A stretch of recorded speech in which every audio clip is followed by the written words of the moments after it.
The candles flickered in their glass jars, casting shadows across the empty living room. I checked my phone again, 9:12 p.m. Outside, the porch light created a bright circle on the gravel driveway that stayed silent. No car doors slamming, no voices calling out apologies, just crickets and the distant lap of lake water against the shore. I walked to the kitchen and stared at the cake I'd ordered from the bakery, white frosting with "Welcome Home" written in blue letters. It was supposed to feed 12 people. I'd spent 2 hours that afternoon arranging chairs in perfect circles, setting out plates I'd splurged on, folding napkins into little triangles like I'd seen in a magazine. Everything was ready except the guests.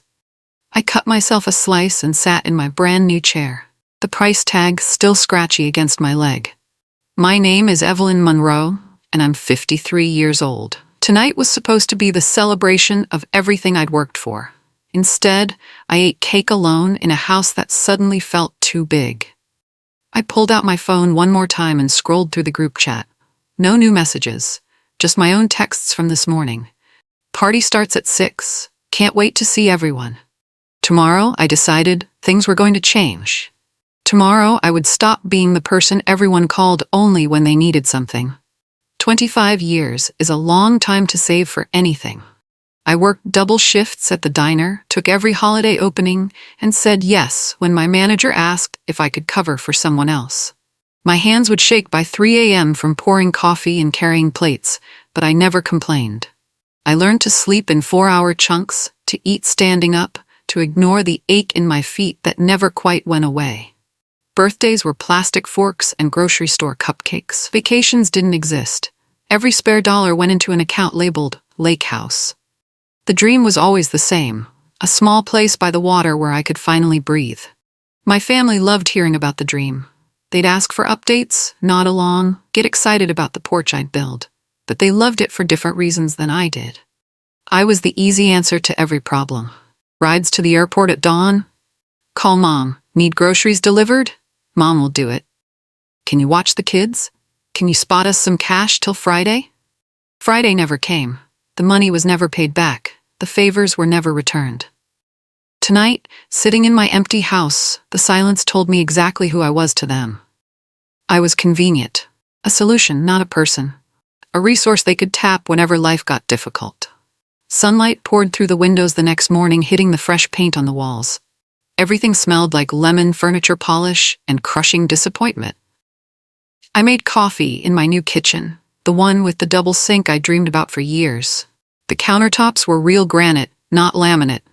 I'd waited so long for this moment, imagined sharing it with people who'd celebrate with me. My phone started buzzing before I'd finished my first cup. Text messages rolled in one after another. So sorry, I mixed up the date. Traffic was absolutely brutal. You know how the highway gets. The kids had a meltdown. You understand, right? I read each one carefully. Not a single person asked if I was okay. Not one person said they'd make it up to me. They were just explaining, excusing, expecting me to say it was fine. I put my phone face down on the counter and looked out at the lake. Small waves caught the morning light, sparkling like scattered diamonds. A bird landed on my new dock and shook its feathers. I practiced saying a word I hadn't used in years. I said it out loud to the empty kitchen, testing how it felt on my tongue. No. The first real test came at 7:03 a.m. the next day. My son Gregory called, his voice already moving fast. Hey Mom, can you bring your truck over? We're moving the couch today, and the rental place is closed. My heart started its old familiar gallop. The panic of disappointing someone, the fear of being difficult. My mouth opened to say yes automatically. I could already picture myself rushing to get dressed, skipping breakfast, driving 40 minutes to his apartment, like I'd done 100 times before. The pattern was worn smooth as river stones. Then I looked out the window at the lake. Mist was rising off the water like breath. Not today, honey, I said. My voice sounded strange to my own ears, calm but firm. Silence stretched across the line. I could almost hear him processing that I'd actually said no. Seriously, he finally asked. It'll take like an hour. I have other plans today. I didn't. My plans were to drink coffee and maybe take a walk, but for once, my plans mattered. Whatever, he said, and hung up. I stood in the kitchen, holding the phone, waiting for guilt to crush me. Instead, I felt something different. Something that clicked inside my chest like a door closing, or maybe opening. At noon, my daughter Brianna called. "Hey mama, quick favor, can you watch the twins for a couple hours? Dean and I really need a break." The twins were 5 years old and full of energy that never stopped. I loved them, but I also knew that a couple hours meant 5 or 6, and I'd be feeding them dinner from my own fridge while Brianna and Dean went to a movie and then dinner. I'd done it dozens of times before, always saying yes, always available, like my time was elastic and infinite. My mouth started forming the word yes. It was muscle memory. Automatic, expected. I stopped myself. "No, sweetheart, I have plans today." "Plans?" She sounded genuinely confused, like I was speaking a foreign language. "What kind of plans? I'm going for a walk, then I'm taking a nap." "A nap?" She laughed. "Mom, come on, we really need this." "I'm sorry, but no. Maybe next week if you give me some notice." I kept my voice gentle but clear. She made a frustrated sound and hung up without saying goodbye. I stood on my porch, looking at the lake path that wound through the trees. Then I put on my sneakers and walked for an hour, breathing deep. The family group chat exploded on Wednesday afternoon. My sister Paula started it. "Easter is coming up. Evelyn, you should totally host at your new place. You've got all that space now." Before I could even respond, the messages piled up. Thumbs up emojis, party poppers, excited faces. "Perfect idea. We can finally do a big family thing. I'll bring the kids." They were planning it like it was already decided.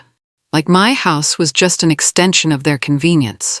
I watched message after message appear, people claiming bedrooms, discussing menu items, talking about how late they'd stay.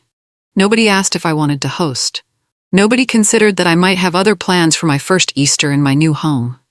I stared at the messages, watching the typing bubbles appear and disappear as more people jumped in. My finger hovered over the keyboard. Then I typed, "Not this year." I hit send. The typing bubbles stopped immediately. For 30 seconds, nothing happened. Then one by one, people started leaving the chat on read. No one responded. No one asked why. They just vanished. I turned off my phone and sat on my porch. For the first time in years, the quiet didn't feel like punishment. It felt like space to breathe. Like maybe I'd just opened a window in a room that had been sealed too long. I'd planned to hand out spare keys on Sunday night. 5 copies, made at the hardware store, each with a little tag that said Monroe Lake House. I'd imagined my kids and sister stopping by for coffee, borrowing the place for weekend getaways, treating it like a family haven. I'd pictured impromptu visits, surprise breakfasts on the porch, grandchildren running through the yard. That vision felt like something from a stranger's life now, not mine. That dream felt childish now. I opened the kitchen drawer and slid the keys back inside, under a stack of instruction manuals. Access to my home, I decided, would match reliability.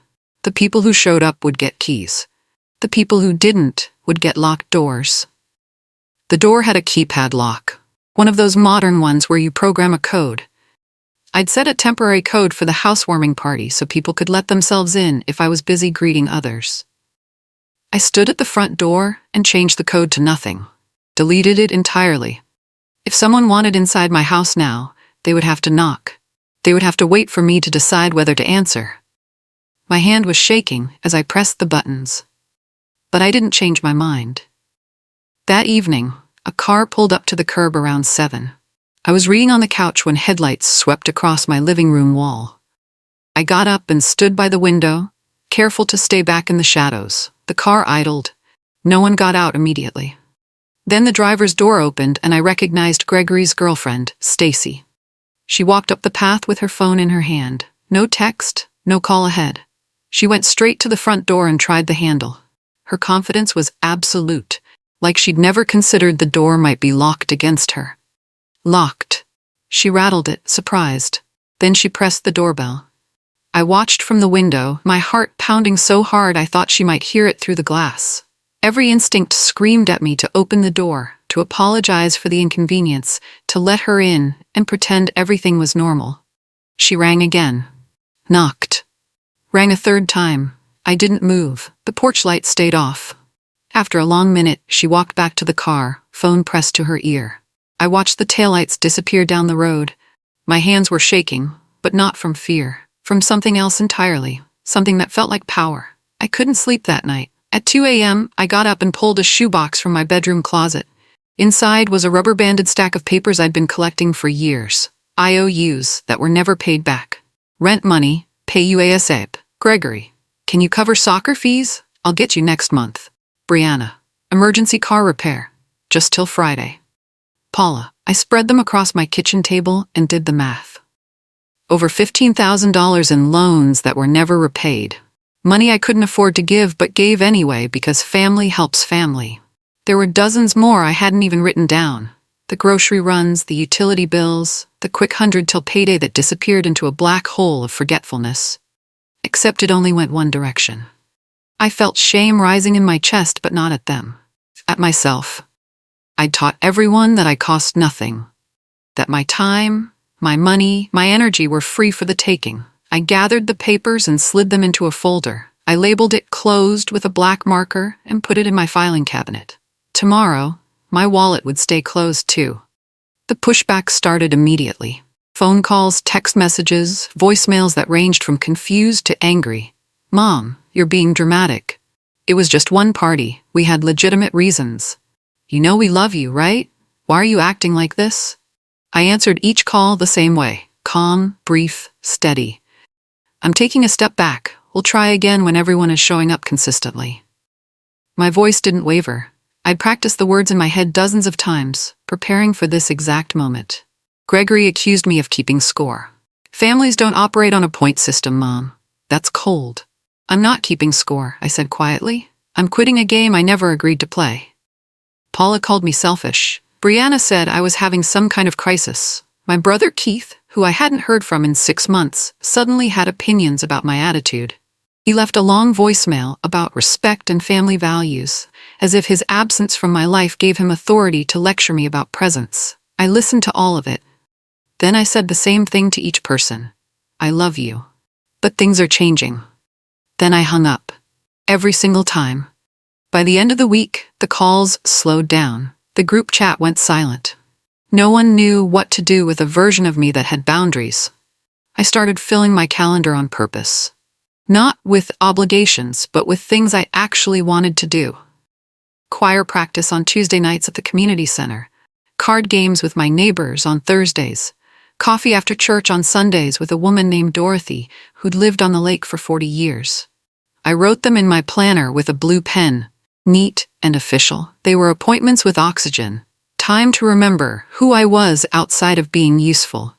Each entry felt like planting a seed in soil that had been left barren too long. I bought a planner with thick pages and a blue cover, treating it like something sacred, when a text came through, "Can you drive me to the airport tomorrow morning?" I looked at my planner. "No, I'm not available." "What do you have going on?" I didn't explain. "I'm just not available." The thing about saying no was that it got easier each time, like a muscle that had been asleep for years, slowly waking up and remembering its strength. I went to choir practice and sang harmony with people who didn't need anything from me except my voice. I played cards and laughed at terrible jokes. I drank coffee and listened to Dorothy's stories about her late husband without checking my phone once. These weren't dramatic things. They were ordinary and small.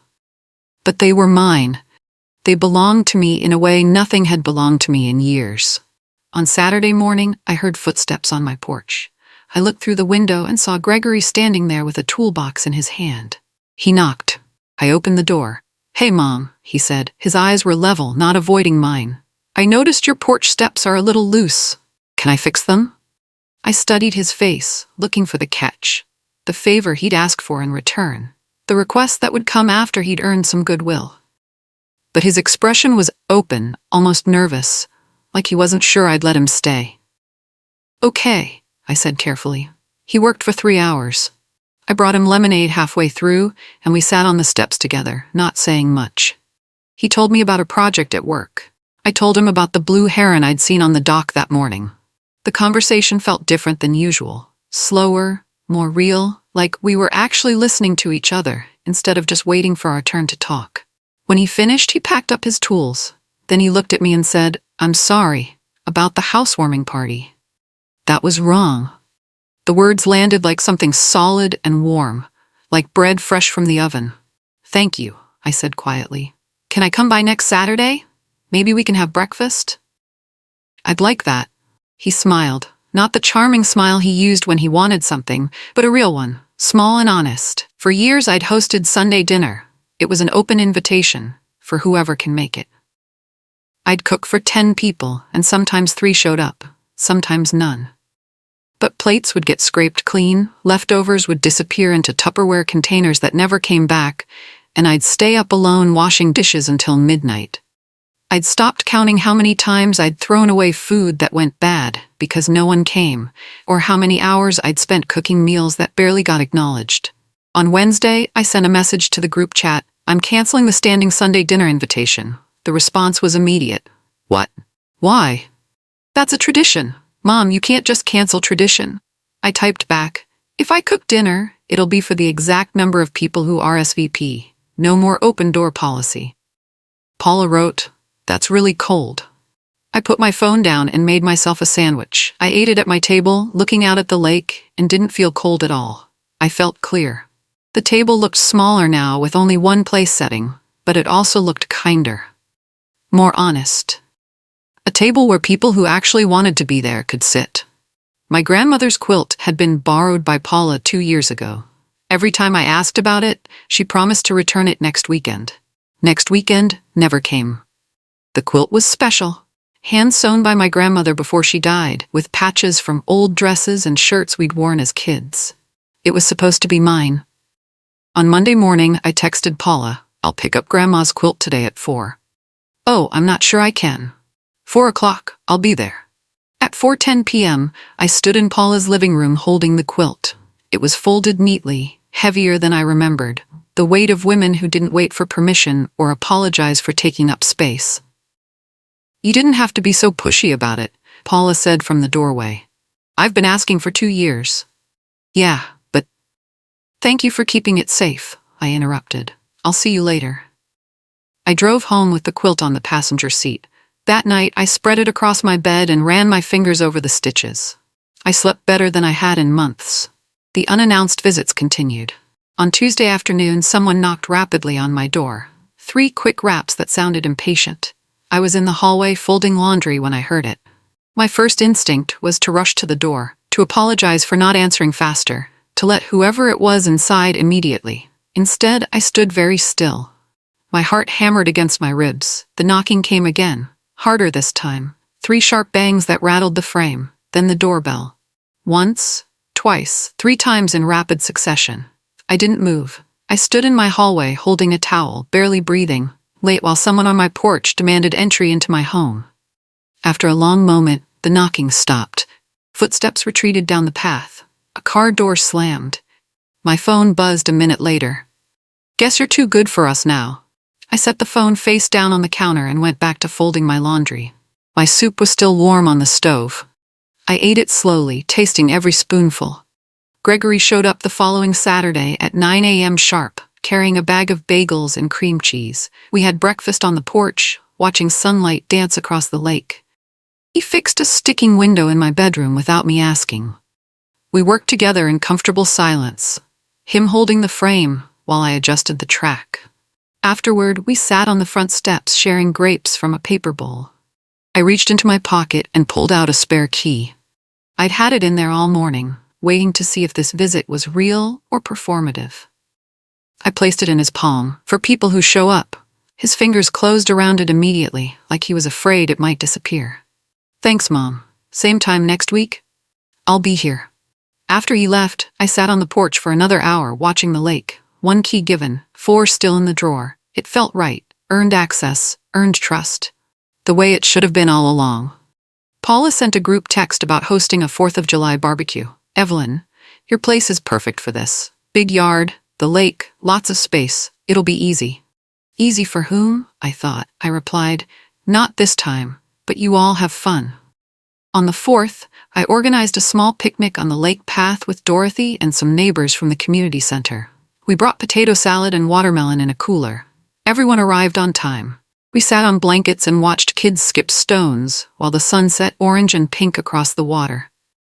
Carl, who lived 3 houses down, brought a guitar. We sang old songs badly and laughed until our sides hurt. No one asked me for favors. No one disappeared into my house and raided my fridge. No one left early without saying goodbye. Laughter bounced off the water that didn't care what our last names were or who was related to whom. Dorothy squeezed my hand. "This is nice." "Yes," I said, "it really is." On Monday morning, Paula posted something on social media. She didn't tag anyone, but the message was clear. It's so sad when aging parents are forgotten by their own children, when the people who raised you suddenly become inconvenient. Some people only think about themselves.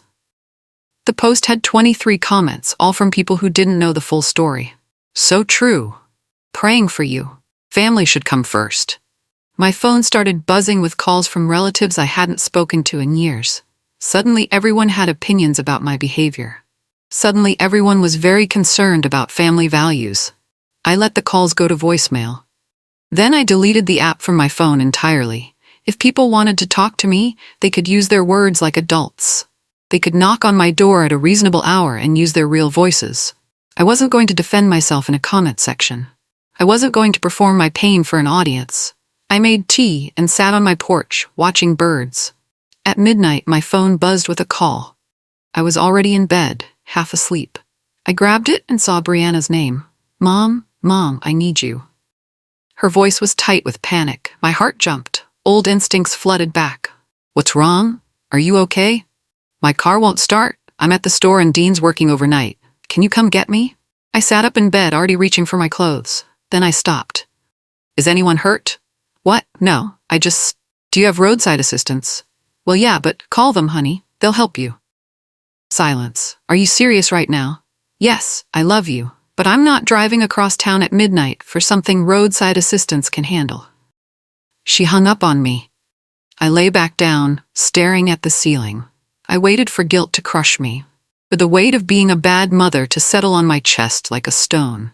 Instead, the sun rose in the morning without my headlight beams cutting through the dark. Imagine that. I scheduled an appointment with a lawyer on Thursday morning. Her office smelled like coffee and old books. I sat across from her desk and explained what I wanted. "I'd like to update my will." She pulled out a legal pad. "Okay, what changes are you thinking?" "I want my estate to go to people who actually showed up. Family first if they earned it, but if they didn't, I want it to go elsewhere." She nodded, writing notes. "That's completely reasonable." We worked through the details. The house, my savings, my grandmother's quilt, the small collection of jewelry I'd inherited. Each item assigned to someone based on presence, not obligation. I signed the papers a week later. When I got home, I placed the sealed envelope on my mantel, right behind a family photo from 10 years ago when everyone was still speaking to each other. I hoped they would earn what was inside. I was prepared if they didn't. The envelope sat there like a quiet promise to myself, that my love and my legacy would go where they were valued. A storm rolled in on a Wednesday night. Rain hammered the roof, and lightning split the sky.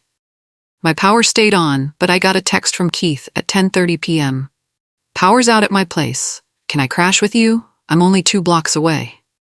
Old me would have said yes before he finished typing. Would have already been pulling sheets from the closet and setting up the guest room. New me looked at the text for a long time. "I can help you find a motel nearby," I typed back. "Are you kidding me? I'm your brother." "There's a Holiday Inn off Route 7. They usually have rooms available." He didn't respond. 20 minutes later, I checked online. He'd booked a room. He survived the night. So did I. In the morning, the storm had passed. Sun broke through the clouds like nothing had ever been wrong. I made coffee and watched the lake settle back to glass. I slipped on the back steps on Friday morning. My hip hit the concrete hard, and pain shot through my side like electricity. I lay there for a moment, stunned, wondering if something was broken. Eventually, I got up. Limping, I made it inside and filled a bag with ice.